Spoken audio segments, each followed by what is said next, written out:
Desigrejados, um termo utilizado para distinguir pessoas que frequentam templos de pessoas que não frequentam.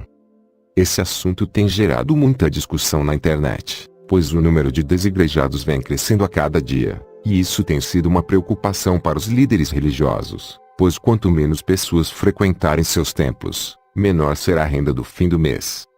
A preocupação que vemos da parte dos pastores quanto aos desigrejados não é a respeito da vida cristã que essas pessoas têm levado ao saírem dos templos, mas quanto ao dinheiro que vai faltar nas igrejas com a saída desses cristãos chamados de desigrejados.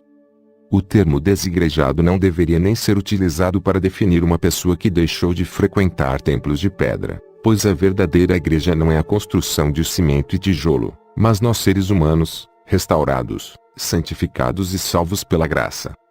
Não vemos nas Sagradas Escrituras nenhuma menção a templos de pedra recebendo a salvação e a vida eterna, e também não vemos o Espírito Santo sendo enviado para habitar nessas construções. Nos tornamos a igreja quando fazemos parte do corpo de Cristo, e para isso não precisamos de templos, mas da unção do Espírito Santo, que é a marca de um verdadeiro cristão. Quando recebemos o Espírito Santo nos tornamos um em Cristo, pois o mesmo Espírito que está em Cristo também está em seus servos. Os frutos do Espírito Santo testificam que fomos regenerados, transformados, e que realmente nascemos de novo. Não devemos frequentar igrejas apóstatas, hereges, semeadoras do engano de Satanás e de doutrinas humanas em hipótese alguma.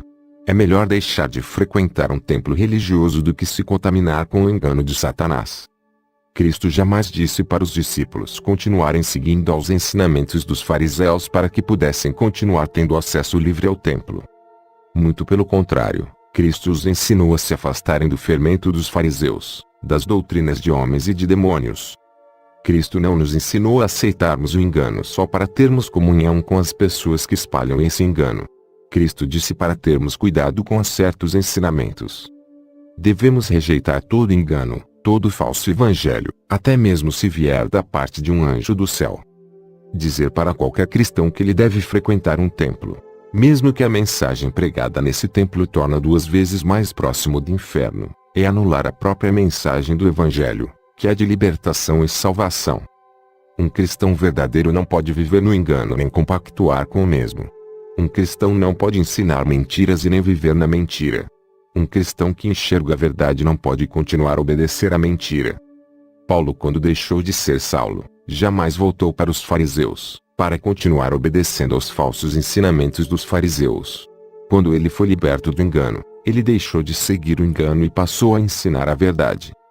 Se Deus abriu os seus olhos, e hoje você enxerga a verdade das Escrituras, o que realmente Deus quer de nós, o que realmente é servir a Deus, você jamais deve continuar seguindo os falsos ensinamentos.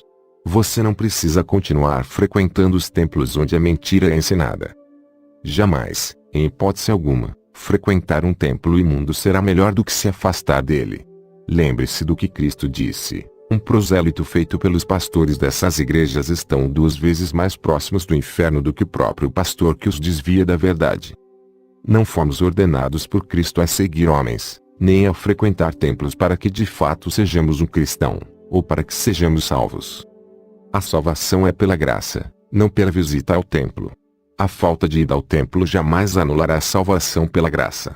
Não temos nossos pecados perdoados por frequentarmos um templo religioso. Cristo ia ao templo para ensinar a verdade, não para se contaminar com a mentira que era ensinada lá. Cristo, por ensinar somente a verdade, foi expulso do templo, e até mesmo assassinado pelas pessoas que frequentavam o templo. Parece ironia quando alguém diz que devemos frequentar templos, pois o nosso Salvador foi expulso do templo, e mesmo que hoje Cristo não seja expulso fisicamente dos templos, ele é expulso espiritualmente, pois a verdade foi expulsa dos templos, dando lugar à mentira de Satanás. Deixar de frequentar um templo não torna nenhum cristão desviado do caminho da verdade e da vida. O caminho é Cristo, se não for por ele ninguém irá ao Pai. Não há salvação senão em Cristo. Quem segue aos ensinamentos de Cristo, caminha com Cristo, e é guiado por ele, mas quem segue os ensinamentos dos homens, caminha com homens e são guiados por homens. Há 2 caminhos a seguir, o caminho estreito e o caminho largo. O caminho estreito é obedecer aos ensinamentos de Cristo, e o caminho largo é obedecer aos ensinamentos dos homens. Você é livre para escolher qual caminho deseja seguir, mas lembre-se, somente Cristo leva a salvação e a vida eterna.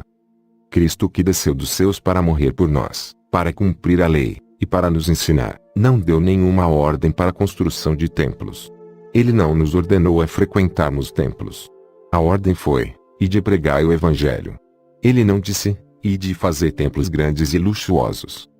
Frequentar ou deixar de frequentar templos jamais vai fazer qualquer pessoa perder a salvação que é por meio da graça. Não devemos servir de aparência, de rituais e costumes, mas de corpo, alma e espírito.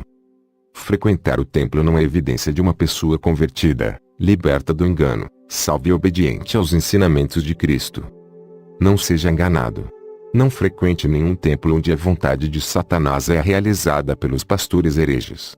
Não precisamos nos contaminar com o engano para sermos cristãos. Isso é heresia. Fuja de tal ensinamento. Somos salvos somente pela graça, somente em Cristo e somente por Cristo. Nenhum outro caminho leva à salvação. Somente quem segue a Cristo será salvo. Cristo já nos deu o manual para seguirmos se quisermos ser salvos. Qualquer pessoa que deseja ser salva deve obedecer aos ensinamentos de Cristo. Qualquer pessoa que deseja ser um verdadeiro cristão deve imitar a Cristo, pois Cristo é o exemplo. Nele se cumpriram toda a lei e os profetas. Ele é santo e verdadeiro, nele jamais foi visto pecado.